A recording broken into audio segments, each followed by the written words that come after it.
211,000 Bexar County High School students were part of a report, part of a study on youth employment. Among the key findings, nearly 3 out of 4 high school students worked for pay at some point during their high school years. The Urban Education Institute at the University of Texas San Antonio conducted this study in conjunction with SA Works. Funded by USAA, Mike Villarreal is the director of the Urban Education Institute. He, along with Sonny Fong from the School to Career Director at SA Works, are our KSAT Q&A guests today. Mike, you're involved in this study. Obviously, you looked at what the results are. What did it tell you?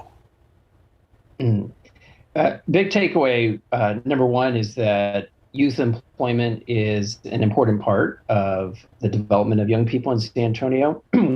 Before the pandemic, we had above the national average participation in employment. And my concern after the pandemic is that we're going to need to rebound back, because we learned that it's a very positive force in developing young people and their career ambitions and exposing them to new careers in their lives. Finding work, keeping work especially, it's been a challenge across so many industries over the last year. Sonny, I want to ask you, given the information that we have seen in this study, what are the next steps for young people who are looking for a job, who want a job? What should we do with this going forward? Well, certainly from the employer perspective, the message is we've had the industries that have traditionally employed students. So, entertainment and hospitality, those have been hardest hit. So those jobs are just not there in the numbers that they need to be. So what we want is for other sectors. Mike mentioned STEM. So the STEM careers, they're growing, they're bursting at the seams, and they need talent. And if we want that talent to be, we want talent now, but we want a sustained pipeline of talent, we have to invest in that talent now. And one of the most effective investments that we can make in that talent to develop it is through internships, is through youth employment. So the message is, folks in manufacturing, folks in IT, cybersecurity, biosciences, finance, we want you to step up and offer those opportunities to our youth. Through SA Works, we have 16 years and up students who are enrolled in Bexar County high schools who are available to work. We have over 370 so far that are signed up and looking for jobs. We want all 370 to have jobs. Mike, talk more about that. Talk more about, when you talk about employment, that can take many different forms. It could take paid internship. It could be a mentorship program. Right. Is that some of the things that you looked at in this study? You're absolutely right. We're really looking at basically 3 types of ways young people get exposed to careers. There's the traditional having a part-time job for an extended period of time. There's an internship, which is a few hours for a very focused amount of time, maybe during the summer. And then there's job shadowing opportunities, which essentially looks like a field trip where a young person gets to shadow, let's say, an engineer during their day, or a financial data analyst at USAA, seeing what they do in their day and bringing to life what it means to pursue that kind of career.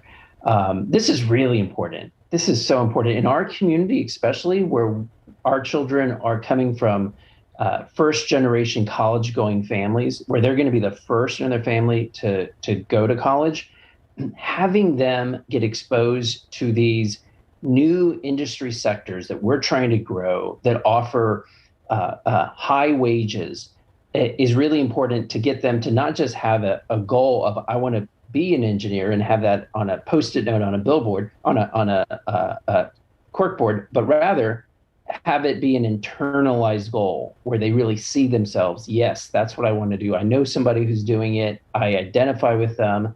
The existing research suggests that this is really a transformational element in the development of our young people. It needs to be there. And I'm glad you brought that up, Mike, because we're not just talking about summer jobs where teenagers can earn some spending money when they're not in school.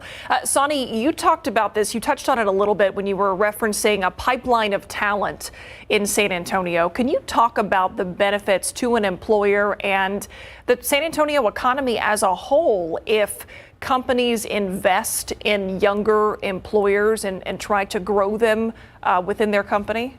Absolutely. So for one thing, we know that many students have no idea of the landscape of companies in San Antonio.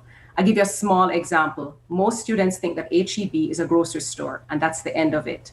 They don't understand the IT, the cybersecurity, the logistics, all the gamut of careers that are available through a company like HEB. So, and there are many companies that they have no idea about. So one strong benefit for the employer is that they get that recognition. Students begin to identify that company as a possible employer for me in the future, which is great for the company, but also for our economy generally, because otherwise they're going to leave. They're going to go somewhere else and find employment, and that's not what we want. The other key thing is for employers, they're able to actually start developing those very strong employability or professional skills that we always hear from employers is lacking in the workforce. We need work ethic, and we need diligence, and we need problem solving and communication skills.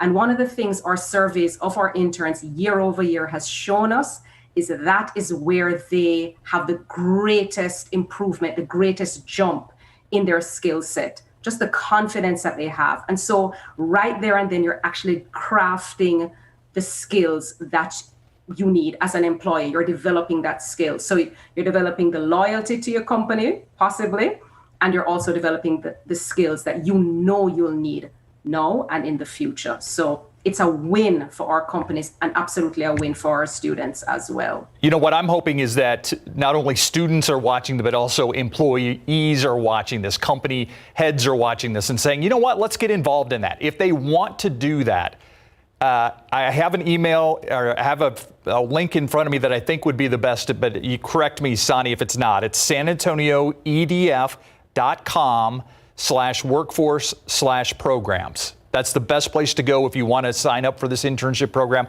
or if you're a company interested. Absolutely, best place. And I'd also add that we're having a training session for employers to help them to understand how to structure their internships so it can be as successful as possible. And that's happening on the 19th of May. That's next week, Wednesday at 9 o'clock. It's virtual.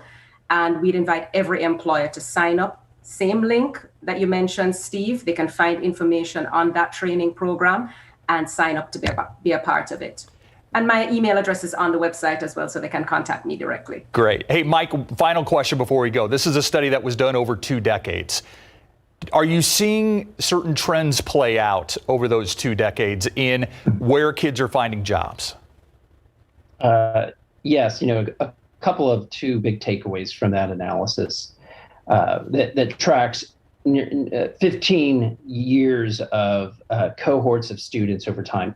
Number one, the recession of 2008 hit our young people hard, and their employment rates have not fully rebounded the way they were once before the 08 recession. Concerned about the pandemic-induced recession may have the same effect, where we see a ratchet down of youth employment that doesn't fully rebound. And so that's why this call to employers is really important. But another piece here is that we investigated to see if the students who are taking AP courses at the highest levels, dual credit courses, kids who are really preparing for college, and we wanted to know, are they finding employment at any lesser rates than others? And the answer was no. Exposure to employment, learning at a workplace, we have discovered is something that all kids are taking part in, even those who are preparing to go to college and taking a full load of rigorous high school coursework. That's a good thing. Mike Villarreal from the UTSA Urban Education Institute and Sonny Fong from SA Works. Thanks so much for being with us.